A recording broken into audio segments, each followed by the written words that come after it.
Hola, ¿qué tal? Mi nombre es Jefferson Vadillo, pertenezco al Instituto Superior Tecnológico Sucre, estudio la carrera de contabilidad, tengo 19 años y el tema que voy a presentar se llama el excedente del consumidor. Como una pequeña introducción tenemos que el excedente del consumidor es quizás el primer intento formal de asignar un valor monetario a los cambios en el bienestar económico de un individuo. En líneas generales, este intenta medir el ingreso equivalente a la variación en la utilidad total de un consumidor que se desplaza de una posición de equilibrio inicial a otra final. Esto conlleva a raíz de una modificación en los precios relativos. El ingeniero francés Jules Dupuit habría sido en realidad quien introdujo el concepto de el análisis económico en el año 1844, cuando éste intentaba obtener una evaluación monetaria de los beneficios o pérdidas asociadas con la fijación de precios alternativos para un bien público. En el tradicional ejemplo del puente y el peaje demuestra que la ganancia del consumidor deriva de una reducción en el peaje debería medirse en términos monetarios por el área situada por debajo y la izquierda de la curva de demanda, por el uso del puente y comprendida entre el precio peaje anterior y actual. Años más tarde, Alfred Marshall se refirió explícitamente al concepto definiéndolo como el exceso de precio que un individuo estaría dispuesto a pagar sobre lo que realmente paga para no quedarse sin un bien.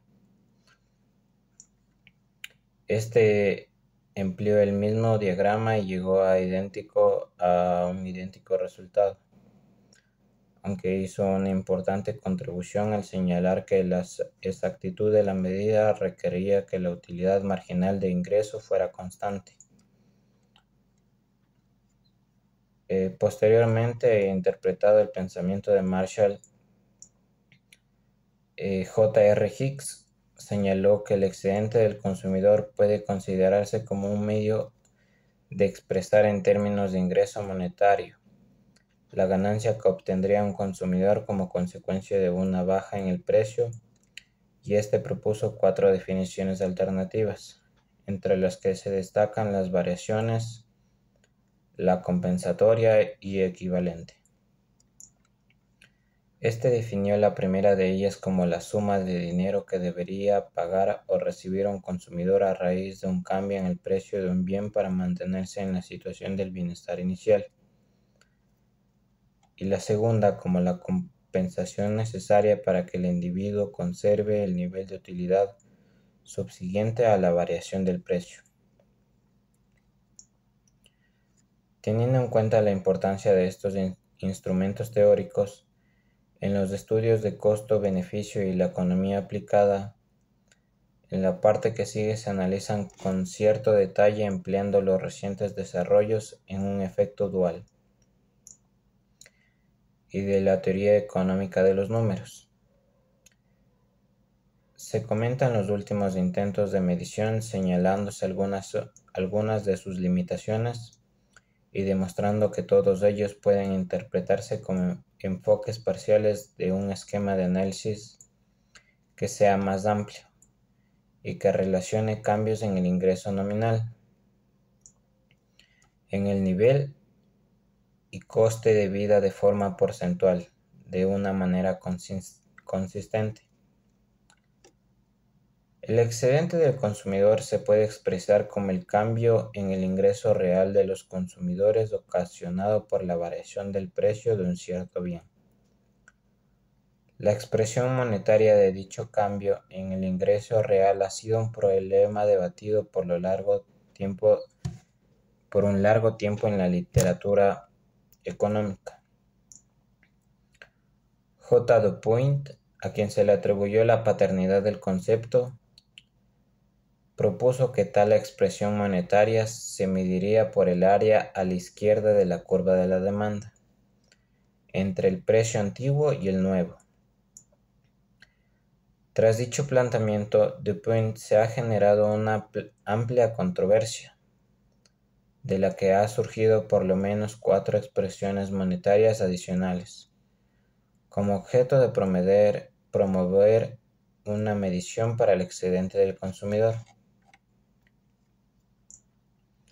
Junto con el debate suscitado por la búsqueda de una alternativa de medición apropiada, el análisis del concepto mismo del excedente del consumidor ha dado lugar a una controversia más fundamental con relación a utilidad de este. En un extremo se encuentran quienes le niegan, como por ejemplo Samuelson, quien ha señalado que este es un concepto de interés histórico y doctrinario, con una limitada atracción como puzzle matemático. Igualmente, Little ha manifestado su rechazo al uso de este concepto, calificándolo de ser un juego teórico totalmente inútil. En el otro extremo, se encuentra un grupo de economistas que ha defendido la utilidad del concepto del excedente del consumidor, haciendo un amplio uso del mismo. Dentro de este sector han sobresalido los estudios realizados por Harberger, que han desarrollado una importante investigación en el campo de finanzas públicas y evaluación de proyectos, en las que ha estado la utilidad del concepto del excedente del consumidor para examinar los resultados de ciertas distorsiones en los mercados sobre el bienestar de la comunidad. El propósito de esta nota era examinar las formas alternativas que se han propuesto para medir el excedente del consumidor, sin detenernos a discutir la validez del concepto mismo y por ello las mediciones. Como una definición técnica del tema del excedente del consumidor, tenemos que el excedente del consumidor es la diferencia entre la utilidad total que obtenemos de un bien o servicio y su precio de mercado. Si no queda entendido bien esto, en otras palabras, es el bienestar o beneficio que disfrutan los consumidores cuando pagan un precio más bajo que el precio que estaban dispuestos a pagar. Gráficamente es el área debajo de la curva de demanda y encima del precio del mercado. El excedente del consumidor se puede calcular como áreas. Tenemos que la diferencia entre la disposición a pagar por un bien y el precio que los consumidores pagan realmente por él. Cada precio a lo largo de una curva de demanda también representa el beneficio marginal que el consumidor obtiene con cada unidad de consumo. El excedente del consumidor surge por la ley de rendimientos decrecientes. ¿Qué significa esto? Esto significa que la primera unidad que adquirimos lo valoramos altamente, pero a medida que vamos adquiriendo unidades adicionales, nuestra valoración va cayendo. Si bien el precio que pagamos por cualquier unidad es siempre el mismo, es decir, el precio de mercado, de esta manera disfrutamos de un excedente positivo de las primeras unidades que adquirimos hasta llegar a la última, en el que el excedente será cero. En un término gráfico, el excedente del consumidor se mide como el área debajo de la curva de demanda de mercado y por encima de la recta del precio. La curva de demanda mide la cantidad que están dispuestos a pagar los consumidores por cada unidad consumida. Luego, el área total por debajo de la curva de demanda refleja la unidad total del consumo del bien o servicio. Si se resta a esta área el precio que pagamos por cada unidad, se obtiene el excedente del consumidor. La otra parte va desde el excedente del consumidor hasta la curva de oferta, se conoce como excedente del productor. A continuación va a salir un gráfico como ejemplo del excedente del consumidor y productor.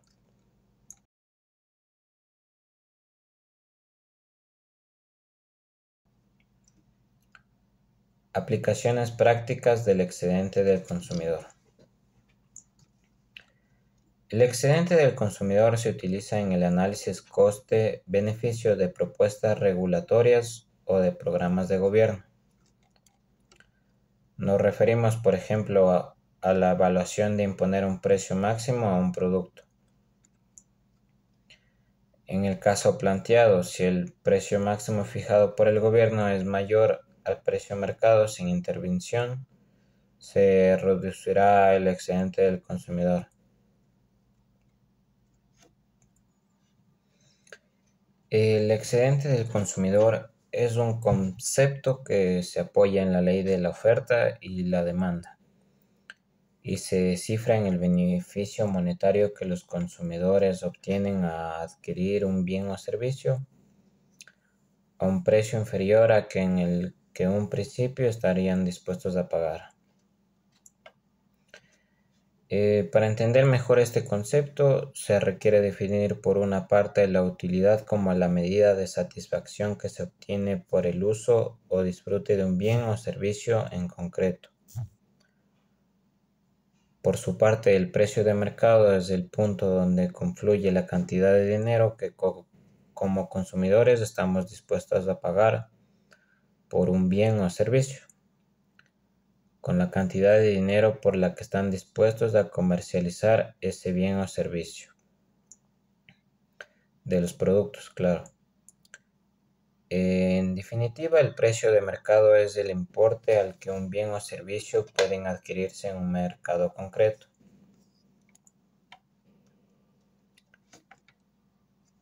Pero, sin embargo, quienes participan en un mercado concreto, los consumidores por un lado y los productores por el otro, normalmente tienen diferentes expectativas respecto al precio de un determinado bien o servicio. De esta forma, y aunque en el momento de intervenir en el mercado el consumidor pueda estar dispuesto a pagar una determinada cantidad de dinero por dicho bien, si finalmente a la hora de comprar el bien el precio es menor, esta diferencia entre el precio que se está dispuesto a pagar y el que realmente se paga, es decir, el precio de mercado, es lo que se denomina como excedente del consumidor. A continuación vamos a presentar un breve ejemplo sobre el excedente del consumidor. Supongamos que una persona camina en un día soleado, tiene mucha sed y decide comprarse una cola. La primera cola que compra lo valora, debido a que la sed que tiene en la cantidad de $6, es decir, estaría dispuesto a pagar hasta $6 por la cola. La segunda cola ya lo valoraría en $5 porque ya se habría calmado la sed. La tercera cola lo valora en $4 y la última cola en $3. Resulta que el precio de venta de la cola es precisamente $3. El excedente de esta persona como consumidora será el resultado de restarle los $3, que es el valor o precio de mercado del refresco, a su disposición a pagar por cada refresco lo que en cada momento que hemos visto, de $6, $5, $4 y $3, es decir, los $6. Con este ejemplo enlazamos con otra idea importante dentro de este concepto del excedente del consumidor y que antes hemos apuntado, la ley de la utilidad marginal decreciente, según la cual la primera unidad, la primera cola, que adquirimos la valoramos muy alto, pero a base de ir adquiriendo más unidades, nuestra valoración o utilidad hacía ese bien que vaya decreciendo. Y ello aunque el precio que estamos pagando por cualquier unidad de ese bien siempre es el mismo en el precio de mercado. Así obtenemos un excedente positivo en las primeras unidades que adquirimos hasta llegar a la última, en la cual ciertamente el excedente, esto quiere decir el interés o utilidad, será cero. Es lo que hemos visto en nuestro anterior ejemplo, en el que la primera cola el excedente fue de $3 y fue disminuyendo hasta que la última cola llega a $0, al considerar el precio que estábamos dispuestos a pagar de $3, con el precio de mercado que sería igual de $3. El excedente del consumidor es un parámetro importante a considerar en la relación de costo-beneficio de programas o propuestas regulatorias del Estado. Por ejemplo, el impacto que tendría en el proyecto de construcción de un viaducto o un centro de salud. En este sentido, ese proyecto será deseable, es decir, útil en términos económicos. Si el beneficio supera el costo, también esta aplicación o este análisis de la relación costo-beneficio se da en el caso del sector privado. Para concluir, tenemos que este trabajo de investigación nos ayudó a revisar los instrumentos tradicionales que son destinados a cuantificar los cambios en el bienestar y algunos intentos de medición, y comprueba que el excedente del consumidor solo proporciona resultados exactos bajo condiciones muy restrictivas,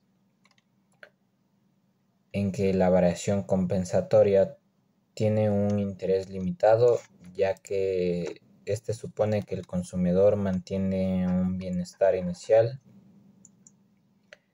y que el equivalente, si bien considera movimientos de un nivel de utilidad a otro, depende del sentido. Depende del sentido en el que cambia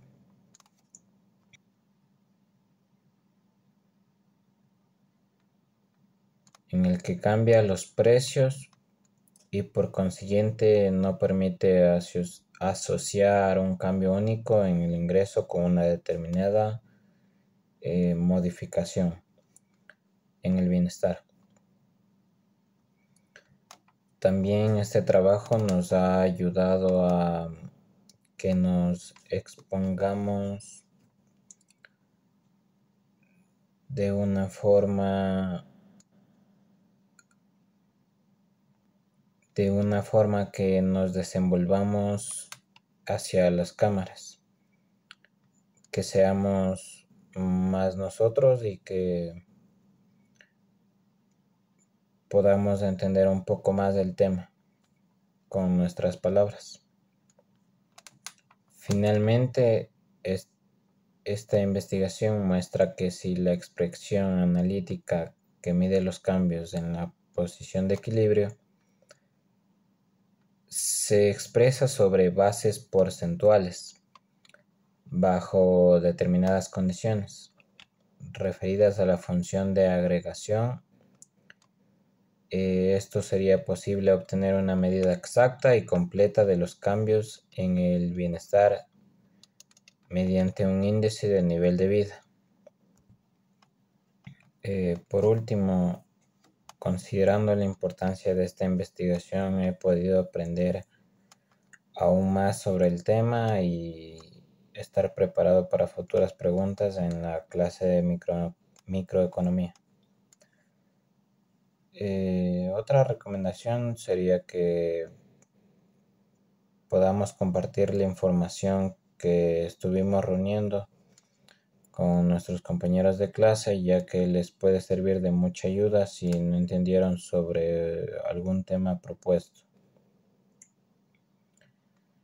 y tratar de investigar un poco más sobre los temas, ya que si algo no estuvo entendido, necesitamos siempre autoeducarnos.